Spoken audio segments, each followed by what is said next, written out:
নমস্কাৰ বন্ধুসকল, আপোনালোকক এই ড্ৰিম জব চেনেলটিলৈ স্বাগতম জনাইছোঁ। এই চেনেলটিত আমি জব তথা শেহতীয়া বাতৰিৰ বিষয়ে জনাই থাকোঁ। বন্ধুসকল, এইখিনিতে এটা বাতৰি আহিছে ASTC ফালৰ পৰা, আছাম ষ্টেট ট্ৰেন্সপৰ্ট কৰ্প'ৰেশ্যন। ইয়াত দেখিবলৈ পাইছে মেট্ৰিক আৰু উচ্চতৰ মাধ্যমিকত উত্তীৰ্ণ ছাত্ৰ ছাত্ৰীৰ বাবে ASTC বিনামূলীয়া বাছ সেৱা ঘৰতে বহি বুকিং কৰিব পাৰিব আৰু নিজৰ বাছৰ লাইভ ট্ৰেকিং কৰিব পাৰিব। ইয়াত দেখিবলৈ পাইছে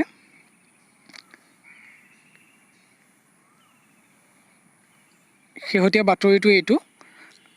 এতিয়াৰ পৰা মেট্ৰিক আৰু উচ্চতৰ মাধ্যমিক শিক্ষাৰ্থীয়ে উত্তীৰ্ণ হোৱা ৰাজ্যৰ বিভিন্ন বিদ্যালয় তথা মহাবিদ্যালয়ৰ ছাত্ৰ ছাত্ৰীসকলে ক্ৰমে 2 বছৰ আৰু 3 বছৰলৈ বিনামূলীয়া অসম ৰাজ্যিক পৰিবহণ নিগমৰ ASTC বাছ যাত্ৰা কৰিব পাৰিব। দেখিবলৈ পাইছে শুক্ৰবাৰে ৰাজ্যৰ পৰিবহণ বিভাগৰ মন্ত্ৰী চন্দ্ৰমোহন পাটোৱাৰীয়ে মহানগৰীৰ হোটেল ৰেডিচন ব্লুত ৰাজ্যিক পৰিবহণ নিগমৰ চালু নামৰ এটা মোবাইল এপ মুকলি কৰে।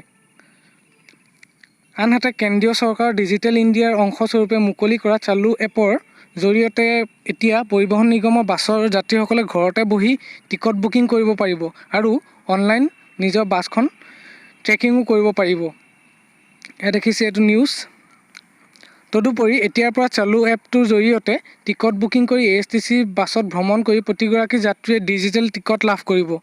গতিকে এতিয়া আপোনালোকে ঘৰতে বহি নিজৰ টিকট ASTC বাছৰ টিকট কৰিব পাৰিব তথা যোনসকল মেট্ৰিক আৰু হায়াৰ ছেকেণ্ডেৰী উত্তীৰ্ণ ছাত্ৰ ছাত্ৰী তেখেতসকলে বিনামূলীয়াভাৱে ASTC বাছত ভ্ৰমণ কৰিব পাৰিব।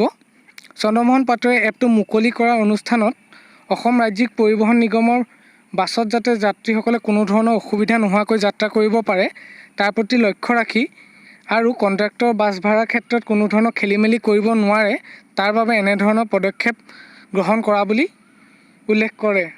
আপোনালোকে গম পাইছে যে অসম ৰাজ্যিক পৰিবহণ নিগমৰ যোনখিনি খেলিমেলি হয়, তো এই খেলিমেলিসমূহ দূৰ কৰিবৰ কাৰণে এই সিদ্ধান্ত গ্ৰহণ কৰা হৈছে বুলি জানিবলৈ পোৱা গৈছে। ভিডিঅ'টোত ইমানখিনিয়ে আছিলে।